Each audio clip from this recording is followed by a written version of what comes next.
Hi, my name is Steve Stine from guitar-Zoom.com. I've taught millions of guitarists worldwide how to play guitar, and today we're unlocking the secrets of what I call arpeggio alchemy, a simple method for transforming common arpeggios into colorful musical phrases. So if you find arpeggios can be complicating, I want to help you in the next 5 minutes to discover how to craft unique, modern arpeggios that you can infuse into your solos with expression and color that you might not have thought possible before. Now, all you need to know are a couple of basic shapes that we're going to start with, and then have a willingness to experiment from there. And if you stick around until the end, we're actually going to learn how to do this and connect these across the entire fretboard. So if you're ready, let's go ahead and get started. Now what we're going to do here is we're going to start off with just a couple of basic shapes, and then we're going to convert those a little bit into something a little more modern and a little more comfortable.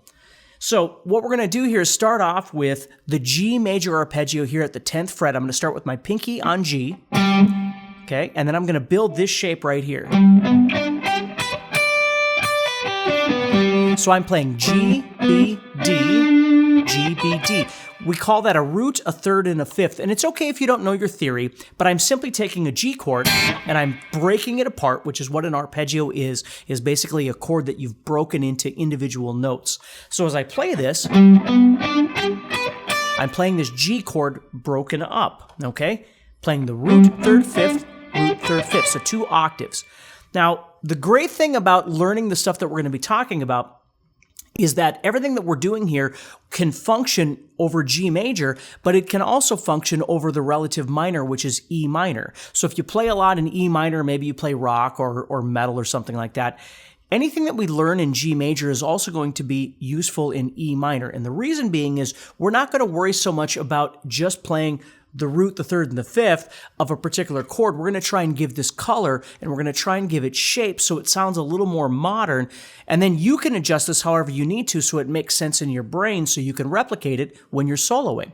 So if we take this G major right here, now the E minor arpeggio, the standard E minor, is sitting right here as well. All we need to do is take a couple of these notes and move them to the note E. So if I, instead of starting on G, I start on the note E on the 7th fret and play the same thing. But when I get here, instead of playing the note D, I'm going to play E.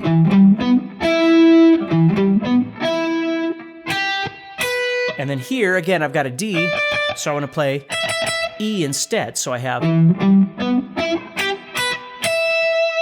So that's how closely related the G major, the regular arpeggio, and the E minor are to each other when we're sitting there.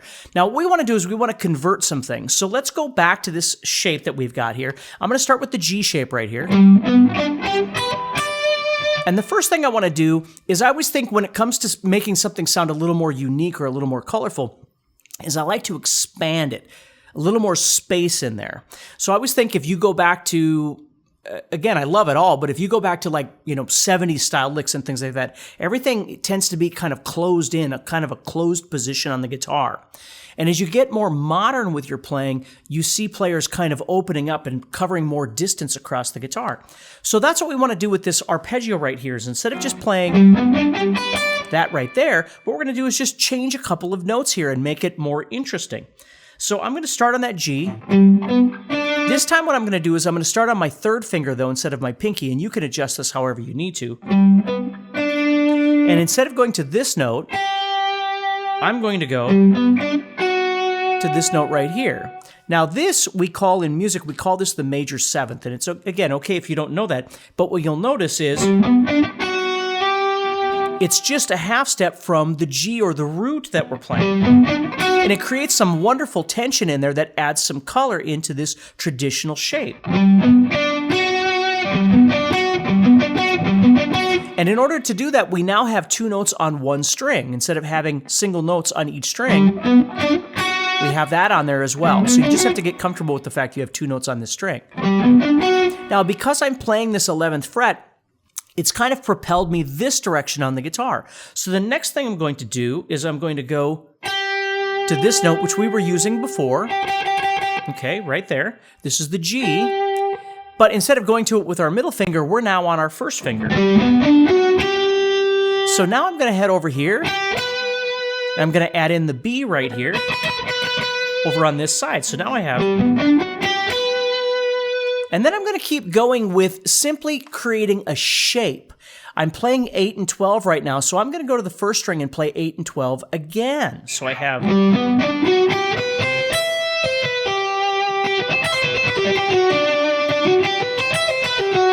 So you'll notice I'm playing 7 to 11, 8 to 12, 8 to 12, which creates these wide distances or wide intervals.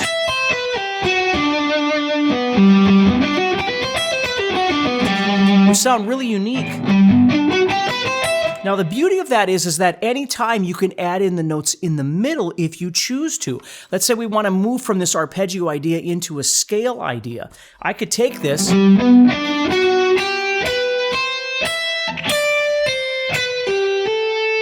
see those 10s sitting right there? And then I've got the 9 right here. So I could drop into a scale idea at any point in time from this simple arpeggio that I've got. Now what I like to do is, if you know your scales, I'll go from here and drop back into that position.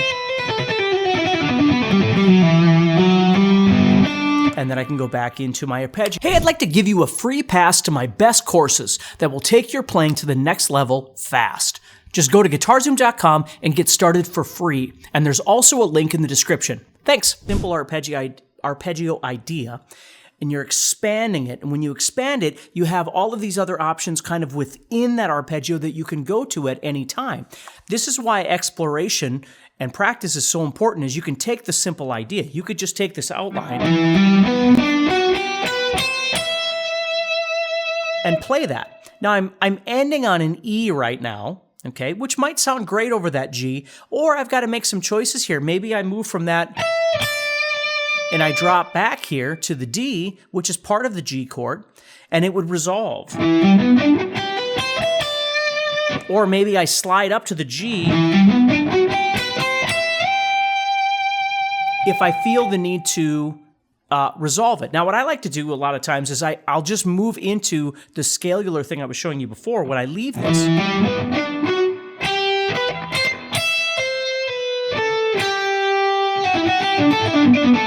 And I'll go into something scalular from there, okay? So again, I call those exit strategies. I talk about them. I have, courses and stuff on this stuff at GuitarZoom. But learning how to exit out of something, like once you've done something, where do you go from there? That's a whole nother topic of conversation, but be aware of that. So next up, what we're going to do is take this same idea, but we're going to move somewhere else. So now what I'm going to do is I'm going to move up here, and I've got a G major arpeggio sitting right here. So what I'm doing now is I'm playing 10, 14, 12, 12, 12, 10, 15, which is a relatively common arpeggio to use for G major, again, staying in G major / E minor. But what I'm going to do is I'm going to add some of these color notes around it. So I'm going to add that major 7th again. So I'm going to play 10 to 14 and then 12, but this time I'm going to go to 11 right here. Right there. So I'm not going to play the G. I'm going to bypass that by adding in this note right here, which is F sharp. And then I'm going to jump over here and play the note A, which we call the 9th. Now, at any time I can move into the G. I could always resolve this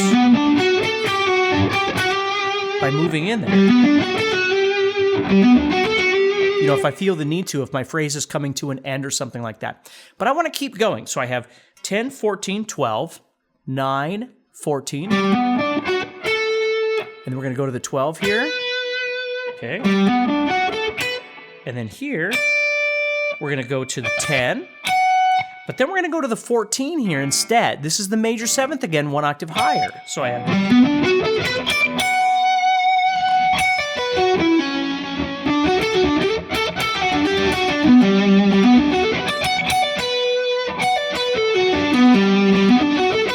And you don't have to always play exactly the same shape. Again, you've got stuff in the middle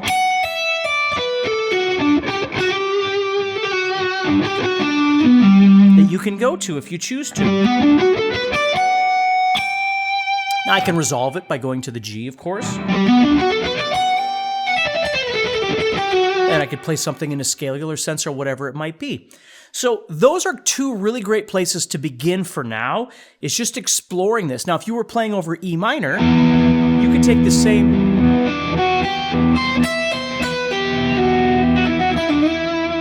But when you come out of that arpeggio that we're building, you're going to want to direct your motion or your movement to something to do with the E versus, or the E minor chord versus the G major chord. But the arpeggio itself will still work, even if I did, you know, this.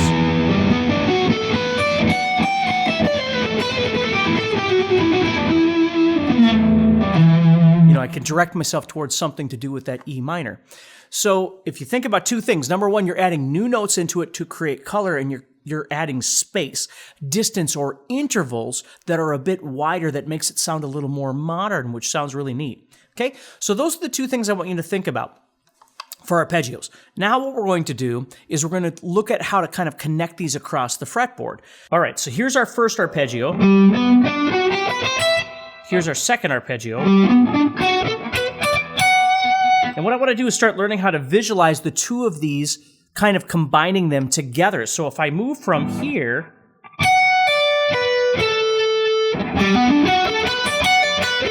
let's say I wanted my exit strategy to be on the third string here. I got to think about where this one's sitting. So we've got 7 and 11 down here.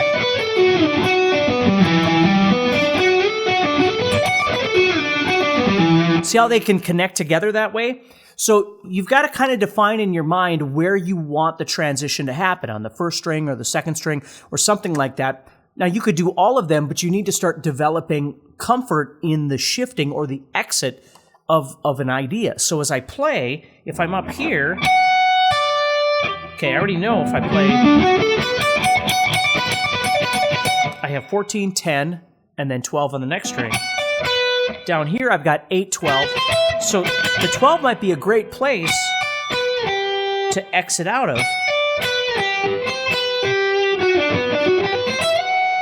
See, so I've got 8, 12, and then right up here, I've got 10 and 14. So I can exit anytime I want. And then always keeping in mind that you've got all of the notes in between as well, because it doesn't have to stay arpeggiated. You can always drop into a scale idea. So if I'm going, and then maybe end with a bit of arpeggio at the end.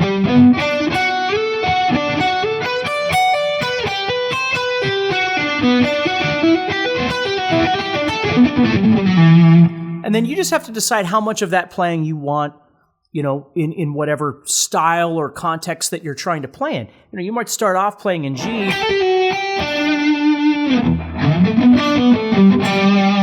and then you need something right there.